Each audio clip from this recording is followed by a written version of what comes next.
Record ulang. 9. Oke, bismillahirrahmanirrahim. Assalamualaikum warahmatullahi wabarakatuh. Waalaikumsalam. And Waalaikumsalam warahmatullahi wabarakatuh. Waalaikumsalam warahmatullahi wabarakatuh. Waalaikumsalam warahmatullahi wabarakatuh. Waalaikumsalam warahmatullahi wabarakatuh. pertama-tama marilah kita dan puji syukur kehadirat Allah Subhanahu wa taala atas berkat limpahan rahmat dan inayahnya lah sehingga pada pagi hari ini yang sedikit mendung, dan mudah-mudahan suasana kita tidak mendung, tetap semangat untuk kegiatan MPLS ini. Yang kedua, marilah kita mengirimkan salawat dan salam kepada junjungan Nabi besar Muhammad SAW yang telah membawa kita dari alam yang gelap gulita menuju terang benderang, yang telah membawa kita dari zaman jahiliyah menuju ke zaman pencerahan, dari zaman unta ke zaman Toyota seperti saat ini. Dan yang ketiga, saya ucapkan banyak terima kasih kepada peserta MPLS yang sudah hadir. Ada berapa partisipan ini, sekitar 200-an orang yang sudah bergabung. Jadi izinkan saya untuk menjadi pemateri pada kesempatan pagi hari ini. Sebelumnya saya memperkenalkan diri dulu. Nama saya adalah Rahmat SPD MPD. Saya lahir di Bolalile 20 Februari 1987. Terus tugas saya sebagai guru bahasa Inggris di SMA Negeri 2 Sidrap, dan kali ini saya dipercayakan tugas tambahan sebagai wakil kepala sekolah jurusan hubungan masyarakat, yang sehingga saya bisa membuahkan materi ini. Terus email saya rahmatahmad@voc.com. Terus alamat saya di Jalan Jenderal Sudirman nomor 204 Batu Lapa, Kabupaten Sidrap. Nah, pagi hari ini judul materi kita yaitu adalah tentang pelibatan orang tua. Saya ulangi, tentang pelibatan orang tua. Ya, tentang pelibatan orang tua di sekolah. Mungkin bisa ke slide selanjutnya. Nah, sekarang kita tebak-tebakan dulu ya, kita coba chat.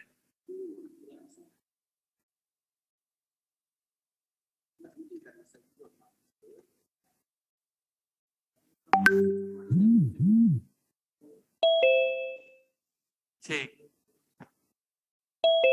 Tadi sempat ada suara.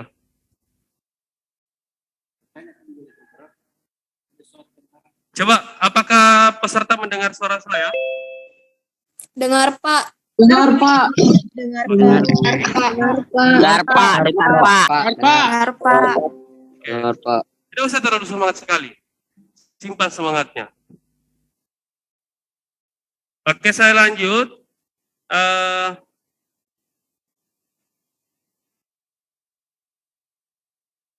Oke ya.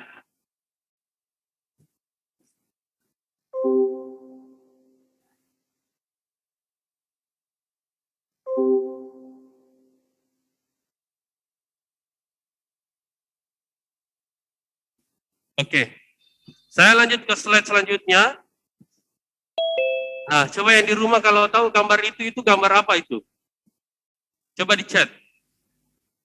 Yang di sini lihat di situ di layar. Gambar game. Game boring. Ya. Game boring. Free Fire. Game boring. Tidak usah pakai suara, pakai chat saja. Pakai chat saja, di chat. Tidak usah pakai suara, di chat. Coba lihat di chatnya. Ya. Saya mau lihat chatnya. Ya, ada bilang Free Fire. Siapa ini? Ada Free Fire, game Free Fire. Free Fire. Wah, jago semua bahasa Inggris ini. Ya. Nah, sekarang kita pindah ke slide selanjutnya. Rata-rata jawabnya Free Fire, mungkin ini rata-rata pemain game. Mungkin itu familiar ya. Kita lihat jawabannya di next slide. Apakah benar? Nah, benar jawabannya. Sekarang kita ke slide selanjutnya. ML. Ini gambar apa ini? Gambar apa ini? Gambar apa itu?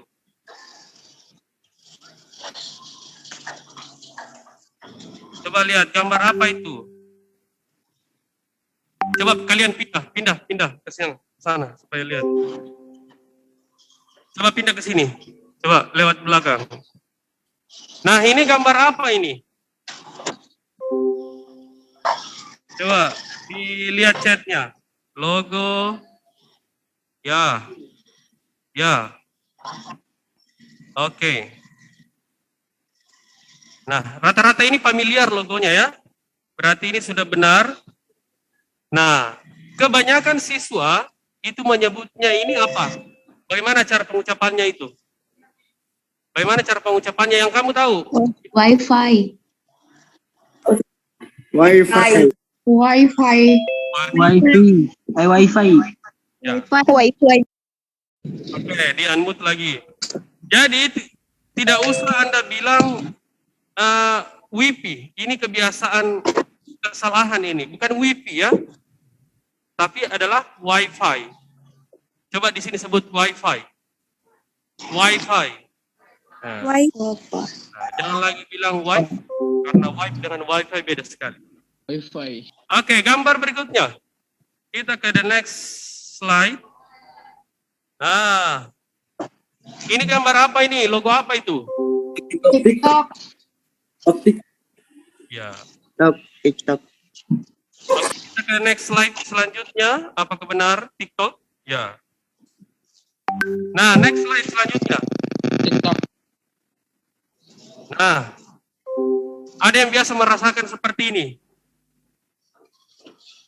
Ada yang biasa merasakan yang seperti ini? Pernah, Pak. Biasa seperti itu. Di depan laptop Anda kelihatannya lesu, bahkan Anda kasih naik tangan need help, butuh bantuan. Ini masalah atau bukan ini?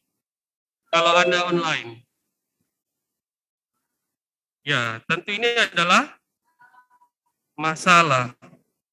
Kenapa bisa terjadi seperti itu? Orang ngantuk depan laptop, orang biasa give up, menyerah. Kenapa? Masalah. Ya, next selanjutnya. Nah, coba lihat gambar itu. Coba lihat gambarnya. Nah, apakah ini masalah? Apakah ini bagian daripada masalah? Ya, masalah. Ada gambar anak-anak di situ, anak sekolah yang merokok, terus ada juga yang boncengan 3 ini tidak pakai helm. Ya, ada juga yang dibully-bullying. Nah, ini juga sering terjadi di anak sekolahan. Mungkin ada di antara kalian yang biasa dibully. Terus ada juga ini drugs, narkoba, proses kerusakan otak akibat akibat pornografi. Nah, ini yang biasa. Yang harus kita ketahui bahwa internet itu semua bisa terakses. Tinggal Anda memilah yang mana positif yang bisa kita konsumsi dan mana yang tidak bisa kita konsumsi dalam kegiatan ini. Terus ada budaya korupsi juga. Terus ada kekerasan. Nah, ini tawuran-tawuran biasa juga terjadi nih, tawuran-tawuran seperti ini. Ya? Ada juga seperti itu, tawuran. Biasa ada tawuran dan sebagainya. Terus, nah ini ada permen yang biasa disisipkan di makanan kalau jajan dan apa sebagainya, disisipkan narkoba, atau keadaan sekolah yang jadi kurir. Nah ini harus dihindari. Nah yang terakhir ini adalah ada ketidakpedulian, uncare. Pokoknya sampah bersebaran di mana-mana, tidak diperhatikan. Ini adalah semua masalah. Ya, next slide. Nah, selanjutnya, apa kaitannya dengan pelibatan orang tua dalam hal seperti ini. Kenapa bisa terjadi seperti itu tadi? Karena tidak adanya peran orang tua. Ada yang dibully, ada yang miras narkoba, ada yang korupsi, ada yang tidak peduli dengan lingkungannya karena tidak ada peran orang tua di situ. Nah sekarang, apa sih peran orang tua di sekolah? Di masa pandemi seperti saat ini. Nah, masalah pada anak. Kita akan ulas satu-satu masalah pada anak-anak. Yang pertama adalah ada rasa cemas dan takut di depan kamera. Tidak bertemu teman, terlambat kumpul tugas online. Nah, selalu ada perasaan cemas. Kenapa Anda merasa cemas? Karena biasa juga ada anak-anak takut di depan kamera, merasa tidak percaya diri. Tapi ada juga siswa yang terlalu kepedean di depan kamera. Banyak juga, misalnya yang sumsum ini sudah pakai background aneh-aneh lah. Ada juga yang sementara materi, sementara makan. Ada juga yang tidak memakai pakaian sekolah. Itu adalah bagian daripada masalah. Terus, tidak bertemu teman. Nah, tentunya kita merasa bahwa hal itu tidak merasa nyaman. Karena kenapa? Kita tidak bertemu teman. Coba bayangkan saya harus beradaptasi. Gimana caranya mengajar tanpa siswa di depan saya, hanya kamera? Gimana mau merasakan hal seperti itu? Jadi ini adalah pembiasaan. Terus, belum lagi kalau terlambat kumpul tugas online. Tapi saya pikir saat ini tidak ada lagi alasannya anak-anak tidak punya kuota sekarang kan. Ada di sini yang tidak punya kuota. Ya, kalau game online selalu ada kuotanya. Kalau TikTok selalu ada kuotanya, Instagram selalu ada kuotanya. Tapi giliran mau kerja tugas, tidak ada kuota. Nah, ini harus dihindari. Selanjutnya, di next selanjutnya, peran orang tua selanjutnya, mungkin bisa ke next slide. Ada next slide selanjutnya, masalah pada anak. Mungkin bisa kita lihat. Slide selanjutnya itu adalah kita berbicara tentang tidak fokus karena adanya gangguan game online, Instagram, dan sebagainya. Jadi ada tidak fokus. Tidak fokus karena adanya gangguan game online. Ini pada saat kita belajar online, kita merasa tidak fokus. Kenapa? Mau balas chatnya teman, mau like story-nya teman di Instagram, mau game online dulu, mau mabar dulu. Sementara gurunya sudah menerangkan.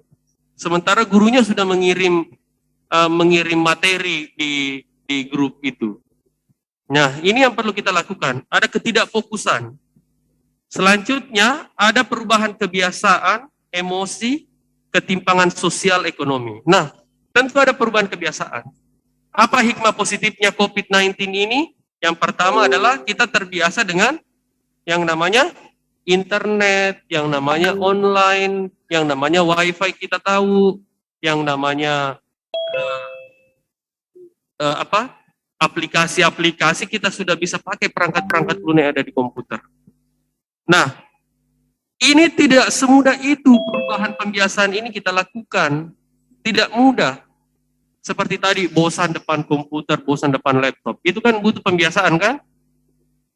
Saya mau tanya, mana lebih bagus belajar tatap muka atau online? Ya, tentu face to face, tatap muka. Tapi karena keadaan yang memaksa, maka Anda harus berpikir untuk bagaimana caranya Anda bisa beradaptasi betah di depan komputer, laptop, atau di depan HP-nya. Nah, terus yang selanjutnya ada perasaan emosi. Kalau kita berbicara emosi, jangan negatif thinking, karena yang namanya emosi ada dua. Bisa emosi karena perasaan gembira, bisa emosi karena perasaan sedih. Jadi ini juga berpengaruh. Ini juga menjadi peran orang tua dibutuhkan di sini untuk mengatur emosi anak-anak kita. Perannya.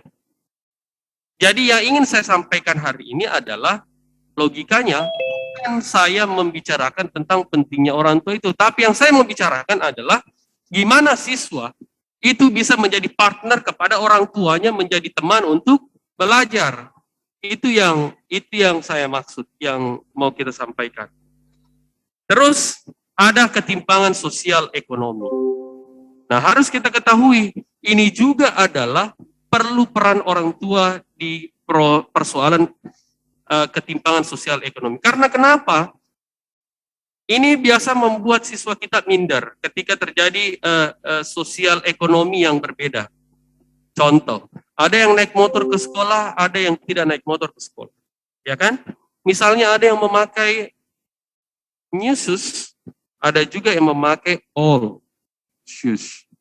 Jadi ada yang memakai sepatu baru, ada yang tidak memakai sepatu baru. Ini adalah ketimpangan. Kalau di SMA 2 Sidrap ini, data menunjukkan bahwa 2 tahun terakhir ini adalah rata-rata yang banyak masuk ke sekolah ini adalah dia berada di rata-rata ekonomi menengah. Rata-ratanya di situ. Apa itu ekonomi menengah? Lebih banyak ke birokrat. Lebih banyak ke pegawai negeri sipilnya yang menempati status orang tua yang ada di SMA 2 Sidrap ini. Adapun yang masuk ke fase prasejahtera atau biasa yang punya kartu-kartu misalnya afirmasi PKH itu hanya sekitar 20% saja. Misalnya kalau kita terima 360 orang, misalnya Anda ini, itu hanya kita dapat sekitar 16 orang yang masuk kategori afirmasi itu. Itulah pentingnya. Jadi jangan terjebak pada persoalan membeda-bedakan temannya hanya persoalan status ekonomi. Itu tidak dibolehkan seperti itu. Dan bahkan, kenapa kalian disuruh pergi ke sekolah pakai seragam yang sama? Supaya itu mengidentifikasikan bahwa kalian semua sama, tidak dibeda-bedakan. Memakai sepatu hitam, memakai baju putih abu-abu, memakai baju pramuka, itu menambahkan bahwa ada kesamaan. Ya. Nah, jadi ketimpangan sosial ekonomi ini juga penting untuk melakukan pendampingan orang tua. Yang terakhir itu adalah masalah peran orang tua adalah permasalahan keluarga. Broken home. Ini juga yang banyak persoalan. Kalau sesuai datanya guru BP di sekolah ini, yang banyak bermasalah yang seperti itu, memiliki gangguan-gangguan permasalahan keluarga. Apakah saudara dengan saudara, ayah dengan ayah, ibu-ibu dan sebagainya. Ini juga keluarga menjadi peran penting untuk bagaimana menyelamatkan sebagai partner Anda untuk mendapatkan pendidikan yang baik di sekolah ini. Ya, next. Jadi di situ kita melihatnya. Nah, ini ada gambar anak sekolah melihat COVID, ya. Nah, seperti itu. Next. Selanjutnya kita masuk ke selanjutnya yaitu tentang keterlibatan dan peran orang tua. Di slide selanjutnya. Nah, apa sih keterlibatan dan peran orang tua di situ? Yang pertama adalah kenali dan pahami anak. Jadi sebagai seorang siswa, kita harus bisa mengenali, bisa mengetahui, memahami. Jadi orang tua kita itu perlu mengenali Anda, perlu memahami Anda. Pertanyaannya, gimana caranya Anda memperkenalkan diri ke orang tua? Bagaimana caranya Anda bisa memahamkan diri Anda kepada orang tua? Satu yang pasti bahwa harus Anda berani keluar memposisikan orang tua Anda ini adalah sebagai teman hidup, sebagai the best partner, sebagai teman baik, supaya orang tua kalian mengenal Anda, memahami Anda, apa sih persoalannya, apa masalahnya. Yang kedua, tugas orang tua sudah mengeluarkan biaya yang besar untuk Anda. Saya pikir semua jawaban orang tua sama, bahwa kita mengeluarkan budgeting, kita mengeluarkan anggaran, kita bekerja ini adalah untuk generasi kita. Gimana caranya di masa pandemi COVID-19 seperti saat ini adalah mengajarkan mereka untuk menyiapkan sarana dan prasarana yang dibutuhkan anak di masa pandemi. Contoh, masih ada enggak anak-anak sekarang yang tidak punya HP? Kalau di SMA 2, masih ada 1-2 orang. Kemarin kita kasih bantuan yang seperti itu. Tapi saya pikir saat ini, semua anak-anak sudah punya yang namanya HP Android. Tidak ada lagi yang memakai HP yang tidak punya kamera, tidak punya data, ya kan? Nah, semua HP sudah dimiliki, smartphone sudah dimiliki semua anak-anak saat ini. Ada laptop. Mungkin beberapa orang sudah punya laptop. Apa bedanya HP dengan laptop? Harusnya kalau SMA sudah punya laptop yang bisa. Atau kalau tidak punya laptop, sekolah sudah menyiapkan yang namanya laboratorium. Anda bisa memakai di situ untuk belajar typing, mengetik, belajar browsing. Karena kenapa? Survei membuktikan ketika anak sekolah ditanya, apa yang paling banyak didapati anak sekolah ketika masuk ke online internet? Ada 5 yang disurvei. Yang pertama ternyata yang paling banyak itu adalah YouTube. Yang kedua adalah game online. Yang ketiga adalah sosial media. Yang keempat, baru masuk googling, mencari informasi. Ternyata Google hanya posisi keempat. Yang paling banyak dipakai itu adalah YouTube yang paling banyak dipakai. Sementara sumber informasi, saat ini Anda tidak perlu lagi terlalu banyak membeli buku paket untuk masalah teori dan apa. Sekolah sudah menyiapkan, negara sudah menyiapkan. Apa yang perlu Anda siapkan? Coba kalau misalnya kita belajar bahasa Inggris. Apa itu simple present tense? Masuk saja di Google, tidak usah beli bukunya. Simple present tense, enter, langsung masuk. Artinya secara teori tidak perlu lagi terlalu lama kita bicarakan. Yang paling penting kita bicarakan adalah aplikasinya, aplikatifnya. Apa sih aplikasinya? Anda sudah tahu teorinya, apa langkah konkret yang Anda lakukan? Perubahan kecil apa yang bisa Anda lakukan di kelasnya? Perubahan kecil apa yang bisa Anda lakukan? Nah, orang tua kita sudah menyiapkan semua itu untuk Anda. Tinggal Anda manfaatkan. Rata-rata HP anak-anak Android itu sekarang kan kalau RAM-nya itu sudah tidak ada 2 GB. Kebanyakan 4-6 GB. Kenapa? Enak dipakai main game kalau terlalu tinggi RAM-nya, ya kan? Kecepatannya tinggi. Artinya apa? Game tidak dilarang, tapi game itu diminimalisir. Usahakan googlingnya yang didahulukan. Cari referensi di YouTube-nya juga diprioritaskan. Misalnya kita mau kerja, tutorial apa yang tidak kita dapatkan saat ini? Tutorial pakai jilbab saja ada di YouTube. Apalagi kalau tutorial makeup dan sebagainya itu sudah lengkap. Apalagi kalau ada masalah kita dapatkan, ya tinggal buka YouTube. Nah, tinggal apa yang membedakan? Teori sudah ada, dimiliki semua. Yang membedakan adalah, tahu Jack Ma? Jack Ma. Siapa itu Jack Ma? Tahu Pak, pemilik Alibaba Group. Ya, bagus. Pemilik Alibaba Group. Jack Ma bilang begini, setiap orang bisa melihat apa yang saya lakukan, tapi tidak semua orang bisa melakukan dengan cara apa yang saya lakukan. Maksudnya apa? Kalau mau lihat cara kerja saya, buka di YouTube. Cara kerja saya begini, tapi hasil beda. Maksudnya, Anda kerja tugas, 1, 2, 3, 4, 5, 6. 6 orang kerja tugas. Apakah hasilnya sama? Tidak kan? Karena cara kerja kita beda. Pertanyaannya, apa yang membedakan cara kerja orang? Yang membedakan adalah lama belajarnya yang beda, keteguhannya yang beda. Lebih-lebih kalau persoalan pengalaman. Itu yang membedakan, maka hasilnya berbeda. Selanjutnya, keterlibatan dan peran orang tua yang kita butuhkan adalah dia menjadi teman diskusi, teman review, dan teman feedback. Pertanyaannya, pernah Anda berdiskusi dengan orang tuanya? Kalau ada persoalannya di sekolah, masalah akademik, ayo, pernah enggak? Iya.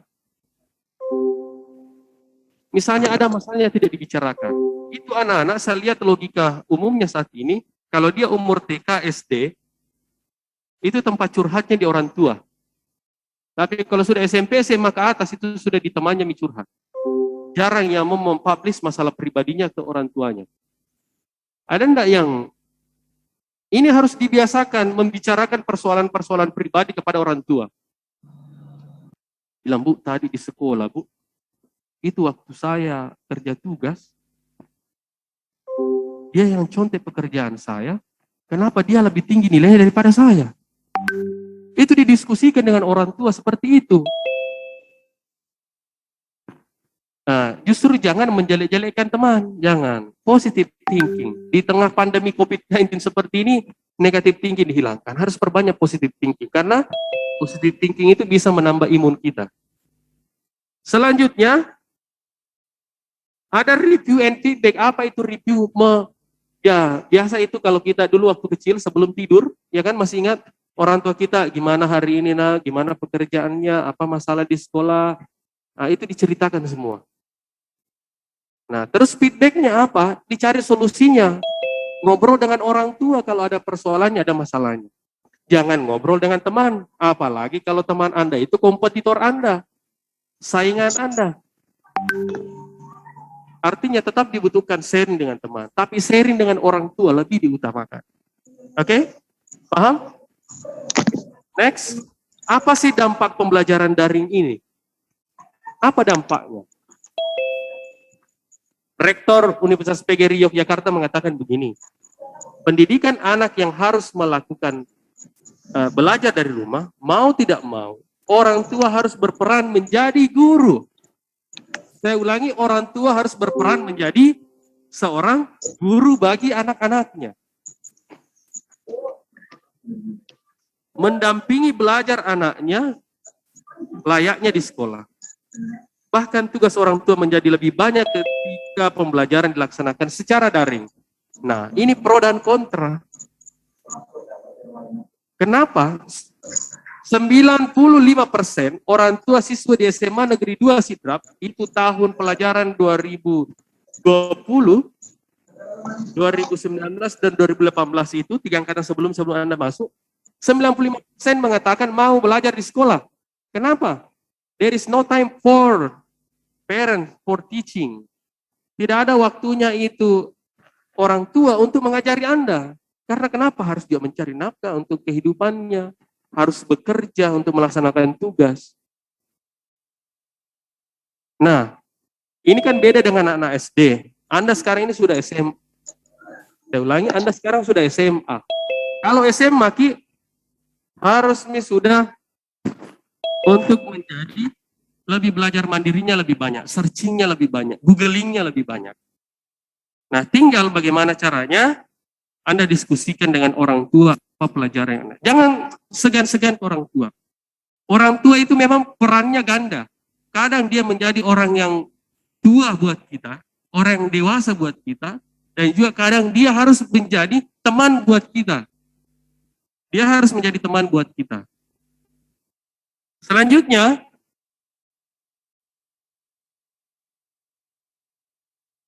nah, fakta-fakta keterlibatan orang tua selama pandemi COVID-19 di SMA 2. Saya sampaikan ini faktanya. Fakta yang pertama adalah 90% orang tua setuju PBM terbatas. Itu tadi saya sampaikan. Rata-rata setuju adanya pertemuan terbatas ini. Tapi karena Kecamatan Rijampitu ini masih red zone, yang lain ini saya lihat sudah menguning, sudah kuning-kuning, tinggal Pancari Rijampitu ini masih zona merah, makanya kita masih belajar online. Yang kedua, organisasi sekolah membantu prestasi sekolah dengan dukungan orang tua. Di SMA 2 Sidrap ini ada 10 organisasi, mulai dari OSIS-nya, mulai dari rohis keagamaannya, mulai dari barugah keseniannya, pramuka malomostutnya, PMR-nya ada, ICT-nya ada, Sispalanya ada, Popsi-nya ada, ya kan? SCSC-nya ada, Paknosanya ada, semua ada 10. Paknosa itu kalau misalnya Anda yang suka mau jadi kemiliteran dan apa sebagainya, kepolisian di situ tempatnya. Semua kita siapkan apa? Karena kita menganggap bahwa pemuda ini adalah orang aktif. Maka kita harus carikan kegiatan-kegiatan yang positif. Kegiatan positif seperti apa? Seperti yang kita lakukan di organisasi saat ini. Melakukan pembinaan. Ada yang secara daring, ada yang secara tatap muka. Karena itu membuat ketika kita melakukan kegiatan positif, itu menambah imun juga. Dan sebagainya. Berikutnya, maaf, masih ada? 75% orang tua memfasilitasi anaknya dengan kendaraan pribadi. Survei. Pernah ditanya ini semua siswa, ada berapa orang yang tidak punya kendaraan dalam satu kelas? Kalau ada 30 siswa, di bawah 10 itu yang tidak punya kendaraan. Artinya apa? Kita patut bersyukur bahwa tingkat kesejahteraan anak sekolah itu sudah mengalami peningkatan. Ada dua alasannya meningkat. Mungkin karena pendapatan ekonomi, atau yang kedua karena ada kemudahan kredit. Jadi kredit ini tidak bisa dijadikan sebagai alasan seperti itu. Selanjutnya, ada orang tua lebih banyak interaksi dengan wali kelas via online. Nah, nanti di kelasnya pada saat tatap muka online, ada juga grup orang tua, ada juga grup siswa. Grup siswa beda dengan orang tua. Jadi siswa belajar, orang tua mengontrol anaknya, wali kelasnya. Pak, Bu, ini anaknya ada seperti ini. Tugasnya tidak pernah masuk. Tolong di cross check apakah ada masalah dengan HP-nya. Jadi ada feedback timbal balik antara orang tua dengan guru terhadap prestasi anaknya. Selanjutnya, ikut berpartisipasi dalam pembangunan fisik dan mental di sekolah. Artinya apa? Beberapa orang tua itu ikut berpartisipasi di sekolah melakukan pembangunan-pembangunan, misalnya tempat parkir, sama dengan juga gedung alumni yang seperti ini adalah sumbangan dari alumni-alumni SMA 467, mungkin alumni itu ada orang tua Anda sendiri juga. Selanjutnya ada pemetaan status sosial orang tua siswa. Nah ini penting. Jadi makanya kita di SMA 2 ada namanya sistem subsidi, ini yang mau diterapkan. Yang berlebih subsidi orang-orang prasejahtera. Oke? Jadi sehingga semua level elemen masyarakat itu kita wadahi di SMA Negeri Sidrap tanpa membedakan status sosial dan ekonominya. Semua kita pandang sama. Selanjutnya, nah, ada yang tahu siapa ini yang gambar orang itu? Kak Seto. Ya, memangnya kakak Anda itu. Ya, Kak Seto itu sudah identik dengan panggilannya meskipun umurnya sudah 60-an, tapi masih tetap bugar. Kalau Anda lihat YouTube-nya, masih bisa manjat pagar, tembok yang tinggi. Ya, ini namanya Kak Seto. Ini doktor loh. Jangan kamu lihat dia biasa-biasa orangnya, dia doktor, S3. Kak Seto itu. Dia itu dulu orangnya pemulung. Tapi hijrah ke Jakarta untuk mengabdikan diri, akhirnya dia bisa jadi seperti saat ini. Kak Seto bilang begini, orang tua bijak mendidik anak sesuai zamannya. Orang tua yang bijak mendidik anak sesuai zamannya. Artinya apa? Tidak mungkin Anda mau naik unta sekarang, nah sudah ada Toyota. Tidak mungkin Anda, ya misalnya beberapa yang kita lakukan perubahan-perubahan sama. Sekarang sudah zaman teknologi, tidak bisa lagi kita menghindar. HP sekarang itu sudah menjadi senjata baru di luar dari senjata yang mematikan. Coba, apa buktinya? Kalau kita bangun, Pak, langsung HP dicari. Betul tidak? Kalau sudah bangun, lihat HP. Apakah ini sudah? Dan sebagainya, seperti itu. Jadi, ini perlu mendidik anak sesuai zamannya.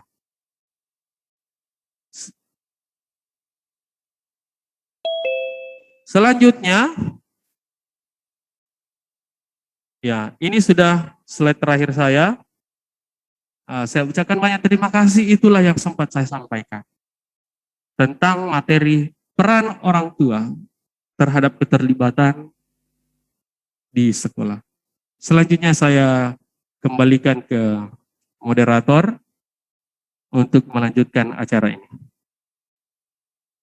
Pertanyaannya, bagaimana upaya untuk mencegah adanya penyalahgunaan smartphone pada masa sekarang ini yang menyebabkan peserta didik bisa terganggu?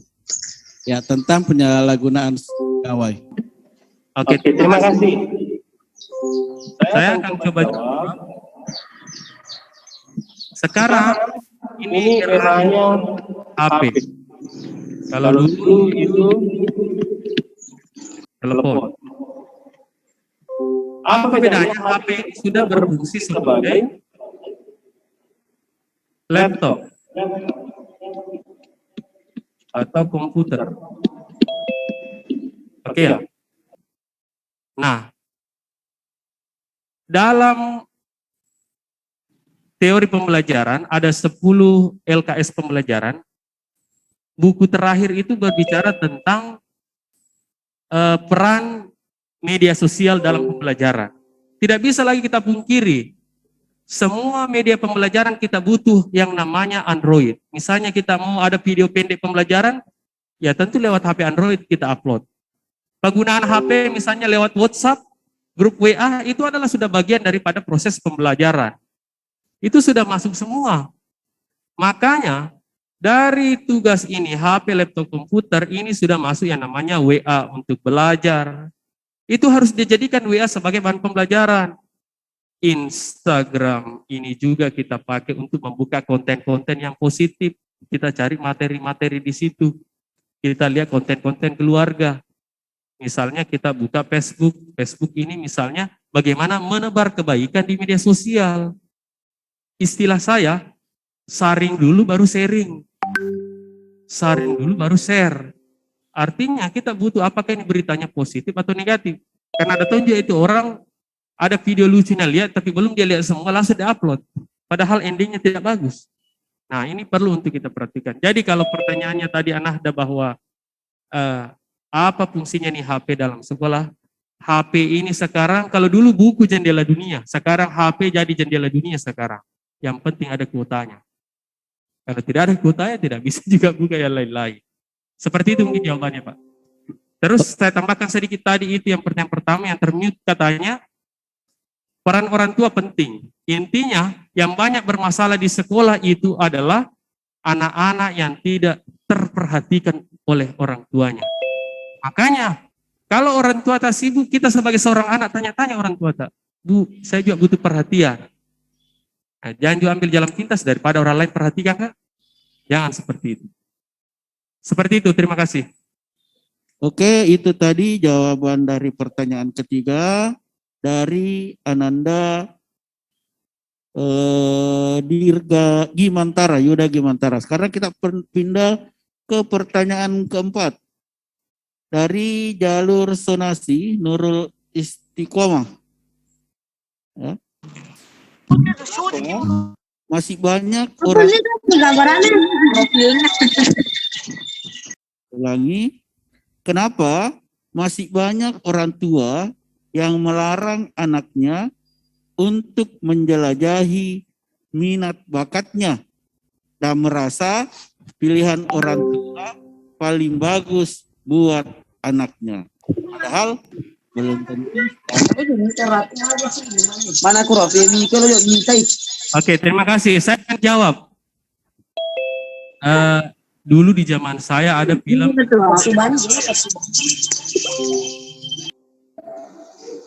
Oke, dengar suara saya ya. Dulu ada film namanya Di Zaman Siti Nurbaya. Apa itu Zaman Siti Nurbaya? Harus manut sama orang tua. Harus mengikut kepada apapun yang disampaikan oleh orang tua. Nah, di era milenial seperti saat ini, peran orang tua ini tentu sangat dibutuhkan.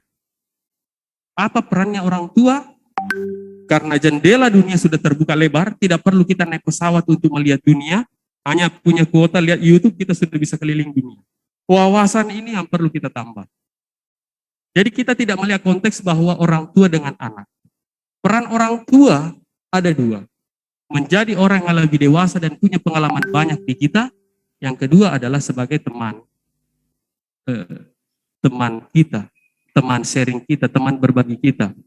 Nah, disinilah diperlukan orang tua dan anak itu perlu belajar. Makanya ada namanya long life learner. Artinya kita belajar ini sepanjang masa. Saya kira dalam agama mengatakan begitu, tuntutlah ilmu sampai ke liang lahat. Ya kan? Artinya setiap saat ini kita belajar. Apa sih definisi belajar? Belajar itu dari tidak tahu jadi tahu, itu saja sederhananya. Jadi konkretnya adalah kalau masih ada bakat pengetahuan anak yang belum didukung sepenuhnya oleh orang tua, bakat Anda itu jangan pendam. Contoh, rata-rata orang tua mengatakan kalau tamat SMA kau harus kuliah, ya kan? Tapi faktanya tidak semua orang kuliah pada saat selesai. Mungkin yang ranking 1 sampai 10 tiap kelas itu mau lanjut kuliah.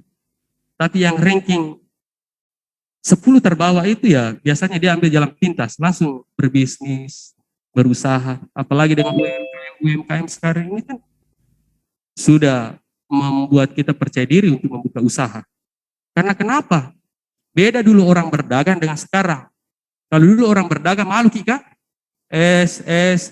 sekarang tidak teriak-teriak, pakai di online. Buka lapak, lihat di situ. Yang mau pisang hijau ini ready nanti sore ya, pakai aplikasi gratis ongkir. Itu kan, misalnya lagi profesi kurir itu. Dulu kalau kita disuruh, belikan Kak dulu begini, kita merasa malu. Tapi sejak by aplikasi, kita merasa bangga sendiri melakukan pekerjaan itu. Intinya, sekarang bakat kita, pengetahuan itu harus saling mengisi antara orang tua dengan anak. Saya kira seperti itu. Oke, kita pindah ke pertanyaan kelima dari Nanda Dea Safitri, jalur sonasi. Jadi pertanyaannya seperti ini. Ada beberapa orang yang memiliki orang tua yang sibuk bekerja dan kadang lupa memberikan waktu buat anaknya. Apakah salah jika anaknya juga jarang sharing kepada orang tuanya tersebut? Jadi ada seorang anak yang orang tuanya anaknya juga ini jarang sharing kepada orang tua. Apakah itu salah? Jika seorang anak jarang sharing ke orang tuanya karena faktor orang tua yang sibuk. Ya, ini pertanyaan yang bagus sekali. Ini pertanyaan yang bagus sekali. Saya ingin memberi analisa seperti ini.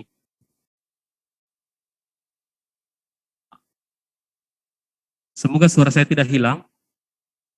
Ada ya? Nah, ini orang tua, ya kan? Nah, ini anaknya, ini anak. Tentu orang tua ini kan punya kesibukan. Jadi orang tua terus ada yang namanya ini adalah anak. Makanya harus buat yang namanya timetable. Apa itu timetable? Waktu, harus atur waktu. Contoh, ini pengalaman orang-orang sukses. Hari Senin sampai Jumat, ini kerja. Weekend, akhir pekan itu kita ya holiday. Liburan itu tidak mesti kita keluar kota, tapi bisa tinggal sama-sama di rumah, masak sama-sama, membersihkan rumah sama-sama, karaoke sama-sama di rumah. Masa pandemi sekarang ini video call kumpul dengan keluarga. Atau misalnya kita pergi rekreasi keluar kota kemana, makanya harus dibagi betul. Senin sampai Jumat, pokoknya kayak gitu seperti itu. Karena orang lain bilang Indonesia itu satu, apa penduduknya karya.